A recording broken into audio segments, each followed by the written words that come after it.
What happens when a handshake deal goes horribly wrong? Today, we're diving into a landlord-tenant showdown that's about to expose everything wrong with informal rental agreements. We've got a landlord demanding immediate eviction, tenants with newborn babies scrambling to find housing, and accusations of property damage flying left and right. But here's the twist. The landlord's about to learn a very expensive lesson about following proper legal procedures. This case is going to show you exactly why just a handshake can cost you thousands and leave you with zero legal standing. Buckle up, because this courtroom drama is about to get messy. This is a termination case. All right, Mr. Ratliff, what's your... Explain what's going on. I have asked since fall for them to vacate the house at 8491 here in River Drive because I want to reclaim the property. Okay, let me ask you this. Was there a lease on the premises? No, there was not. It was a handshake agreement. It was a handshake agreement. Gotcha. Okay. Ms. Kleinbach and Mr. Edmonds, what's your position on this? She did ask us in the fall, but she said that it was the first of the year that we had to be out. But that was 2 days after we had a baby. We're not trying to keep the place. We just signed a lease a week ago. It's been really hard to find a place to live. I think we looked at like 100 places. Gotcha. Okay, so let me ask you this. Are you saying you signed a lease to another place about a week ago? Yeah, but we can't move in until August. 1st of August. Whoa. Maybe the middle of July. Hold up. Did you catch that timeline discrepancy? The landlord claims they told the tenants to leave in March, but the tenants say they were given until the first of the year, which would have been January. That's a massive difference, and in court, these details matter. Plus, they just had a baby 2 days before being told to leave. The emotional stakes just went through the roof. And here's what's really interesting. They've already secured new housing but can't move in for months. This is exactly why verbal agreements are a nightmare in court. Without written documentation, it's just he said, she said. And guess who usually loses? Let's see how this plays out. I would say that they told you they were moving out in March. All right. And Ms. Ratliff? I never said that I was moving out in March. You told me the 1st of March that the house that you rented would be empty. So August is way too late. Ms. Ratliff? Yes, sir. Looking through your paperwork, did you send them a notice to quit? Yes. It was written on the 10th and delivered to them on the 10th. And they've done damage to the house at the disaster. We have not done damage to the house, Nikki. Yeah, I would like to know what damage we've done. Folks, no, not hearing it right now. I'm dealing with something else. Yes, sir.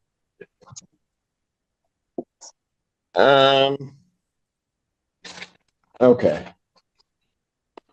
Ms. Ratliff, there's a problem with your case. There's a problem with your case. Those are the 6 words no plaintiff wants to hear in court.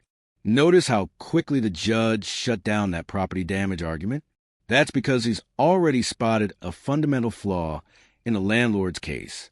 The tension in that courtroom just shifted completely. The landlord thought she had this in the bag with her notice to quit. But something's seriously wrong here. And trust me, when a judge says there's a problem with your case this early, it's usually game over. Pay close attention to what comes next. This is where landlords across the country need to take notes. Okay. All I have in my file is a letter asking them to leave. Yes. Okay. So, and I'm assuming you didn't send the state form to them, advising them that, because I don't have it. The form was supposed to be delivered from the 14th District Court, and it said received on May 17th. No, that's the complaint. Okay, I'm talking. So the letter that you sent on May 10th, right? yeah, Okay. So a couple of things. You sent a letter to them on May 10th. You have to give them 30 days written notice by statute. And there it is, the fatal flaw. The landlord sent a basic letter instead of the legally required state form. This is Landlord Tenant Law 101. People, every state has specific forms and procedures for evictions, and a handwritten, please leave note doesn't cut it. She needed to give 30 days notice using the proper legal forms that inform tenants of their rights, including their right to an attorney. This is exactly why you can't just wing it in real estate. The law doesn't care about your intentions or your handshake deals. It cares about proper procedure. Watch how the judge is about to completely dismantle this case. okay, Okay. So, and it needs to be on a form that complies with all of the court rules. It has to advise them of certain things that they can do, advise them of their right to an attorney. All of those things are on that form. okay, where do I The get that letter, form? pardon? Where do I get that form? You have to get it from you can get a copy from either the website, you can go to the state website, or you can come down to any of our courts and they can provide you that form. It's Okay. basically a 30-day notice to quit. Okay, so here's the problem with the case that you have right now, is that the form that you sent on the 10th doesn't comply with what's required to be sent to a tenant. That's the first thing. Okay, Even if it did, you did not give them enough time on the notice. Okay, because you have to give them 30 days. You muted yourself. Okay. There you are. Okay, you follow me? yeah, So, and without getting into the technicalities, I will if you want me to, but I won't. I'm just going to tell you this is the way that it works. I don't really get what's called subject matter jurisdiction over the case to hear it unless there's a proper notice that's sent. Okay. Subject matter jurisdiction. That's legalese for I literally cannot legally hear this case. The judge is explaining that without proper notice, he has zero authority to make any ruling. This is huge.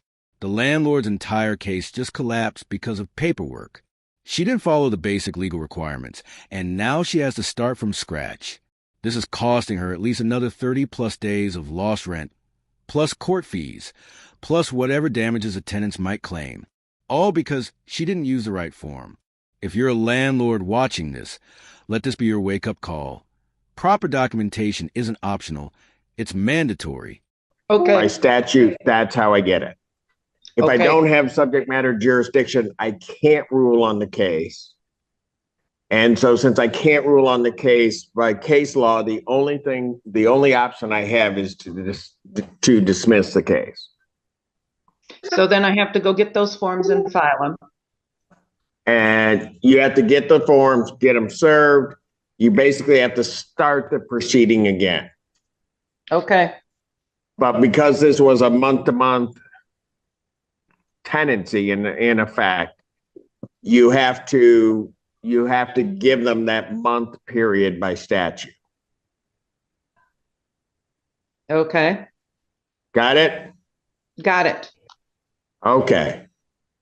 Mr. Edmonds, Ms. Clembaugh, do you guys have any questions regarding what I've just said? You said that she has to give us a month. What, before the proceedings start all over again? She's got to start the proceedings again because the notice is invalid. So I have a question. So it says on that we have to give them only a Hold 7-day. it. Who is this talking to So me? I'm sorry. I'm Jean's daughter-in-law. So it says Okay.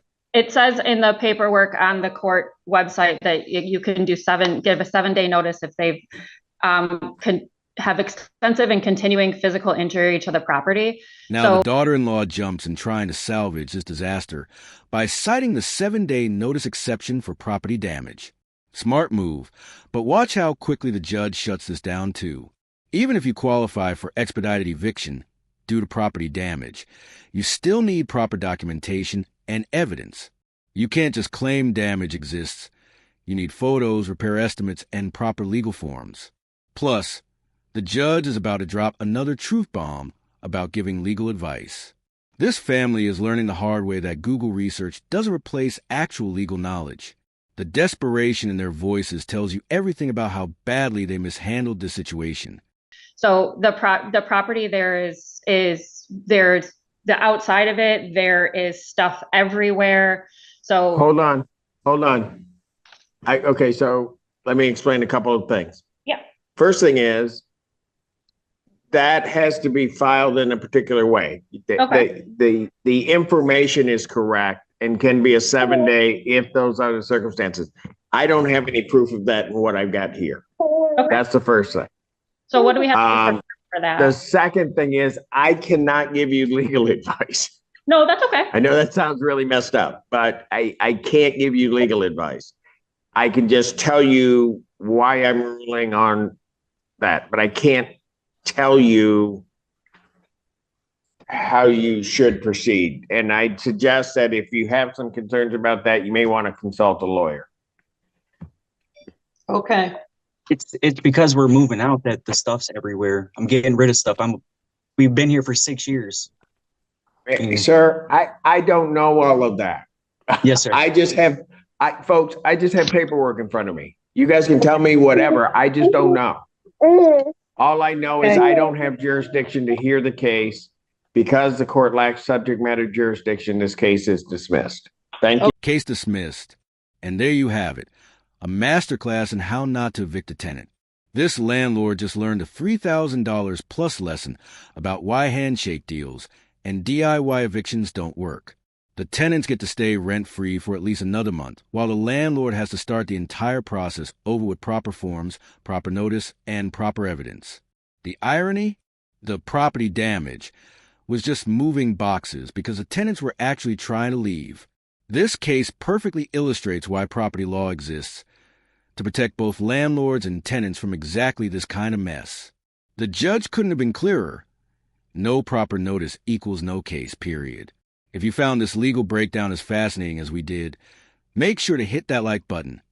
Share your thoughts in the comments about who you think was in the right here, and don't forget to subscribe for more jaw-dropping courtroom breakdowns. What would you have done differently in this situation? Let us know below.